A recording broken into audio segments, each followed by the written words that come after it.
미래통합당은 총선 패배 충격에서 아직 벗어나지 못하고 있는 분위기입니다. 특히 황교안 대표 사퇴로 당 구심점마저 없어졌습니다. 탁 안팎이 뒤숭숭한 상황인데요. 사실상 난판 상황인데 새 선장, 즉 새 지도부에 대한 얘기를 두고 말이 많습니다. 고석승 반장이 정리했습니다. 국민께 집권 세력을 능가하는 유능한 대안 세력이라는 믿음을 드리지 못했습니다. 보수 우파로서의 가치와 품격도 놓친 측면이 있습니다. 국민들께서 주신 회초리를 달게 받겠습니다. 네, 미래통합당이 오늘 총선 이후 첫 최고위원회를 가졌습니다. 그리고 중앙선대위원회 해단식도 가졌습니다. 총선을 마치고 당 주요 관계자들이 한자리에 모였는데요. 하나같이 표정이 안 좋습니다. 당연히 선거에서 패배를 했으니까 표정이 좋을 수는 없겠죠. 그럼에도 유독 분위기가 무거워 보이는 이유, 바로 여기에 있습니다. 자, 오늘 당 주요 관계자들 모습 한 명씩 보죠. 자, 먼저 정미경 최고위원 낙선했습니다. 자, 그리고 신보라 최고위원 낙선했죠. 자, 그리고 그 다음 이준석 최고위원도 낙선했습니다. 자, 그리고 김재원 정책위 의장은 낙천했습니다. 공천을 받지 못했죠. 자, 해단식 모습 이어서 보시면요. 자, 왼쪽에 유정복 인천선대위원장도 낙선했습니다. 자, 그리고 가운데 심재철 원내대표도 낙선했습니다. 이진복 선대본부장은 불출마 선언을 하고 총선에 나오지 않았고요. 자, 다음 한번 보시면요. 자, 이 보시는 게 미래통합당 당대표와 원내대표 그리고 최고위원들인데요. 불출마 선언을 한 김광림 최고위원과 현직 도지사인 원희룡 최고위원을 제외하고 모두 지역구에 출마했는데 딱 한 사람, 조경태 최고위원만 살아 돌아왔습니다. 그러니까 현재 당 지도부 대부분 다음 국회에 입성하지 못한 겁니다. 당 대표는 총선 패배 책임을 지고 사퇴하고 지도부 대다수는 총선에서 낙선하고 정말 말 그대로 첩첩산중, 설상가상인 상황입니다. 당장 당 안팎에선 비상대책위원회 구성 여부, 조기 전당대회 개최 여부 등을 놓고 이런저런 의견이 나오고 있습니다만 아직 뚜렷하게 결론을 내진 못하고 있습니다. 황교안 대표 사태로 일단 당대표 권한대행을 맡게 된 심재철 원내대표 이야기 잠깐 들어보시죠. 최대한 빨리 당의 안정 찾을 수 있도록 그렇게 하겠습니다.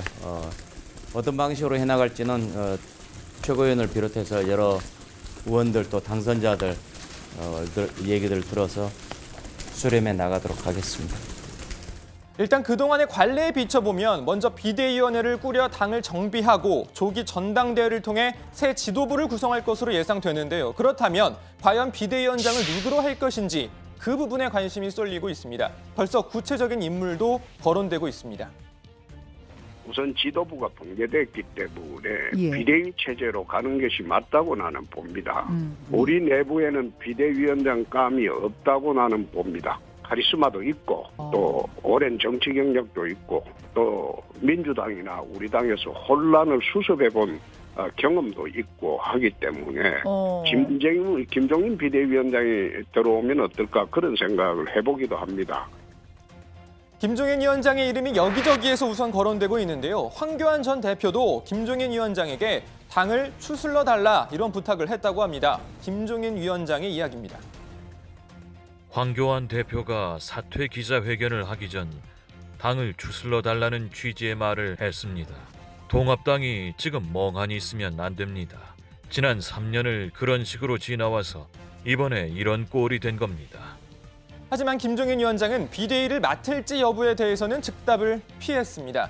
자, 비대위도 좋고 다 좋은데 가장 중요한 건 황골탈퇴, 말 그대로 뼛속까지 바꿀 수 있느냐는 겁니다.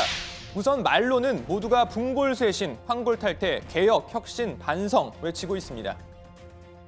국민들께 그 기대에 미치지 못한 점 저희들 반성하고 앞으로 미래통합당 더욱더 분골쇄신해서 재창당에 버금가는 당 쇄신 작업에 매진하겠습니다.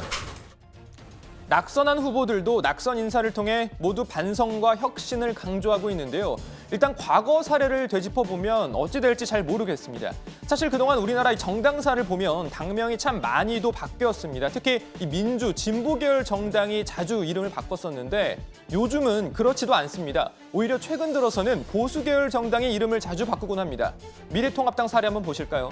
한나라당을 새누리당으로 바꾼 게 2012년인데 5년 뒤인 2017년 다시 자유한국당으로 이름을 바꿨죠. 그리고 3년여 만에 미래통합당으로 다시 바꿉니다. 바꾼 시기를 보면 대부분 중요 선거를 앞두고 있거나 또는 선거 직후입니다. 이 당명 변경 이유는 거의 비슷합니다. 혁신, 통합, 쇄신 등이었습니다. 우리의 새 이름은 겉모습만 바꾸는 것이 아니라 이 같은 보수의 가치를 실현하기 위한 치열한 노력과 고뇌의 산물입니다. 저희가 통합을 하면서 제일 먼저 생각했던 키워드는 세 가지입니다. 첫째는 혁신이고, 두 번째는 확장이고, 세 번째는 미래였습니다. 혁신도 좋고 개혁도 좋고 통합도 좋습니다. 다만 혹시나 당명 하나 바꾸고 다 바꾼 듯 손 터는 일은 없었으면 좋겠습니다. 직접 밝힌 대로 개혁과 혁신만 제대로 하면 당명이 무엇이건 무슨 상관이겠습니까? 미래통합당 이야기 들어가서 좀 더 해보겠습니다.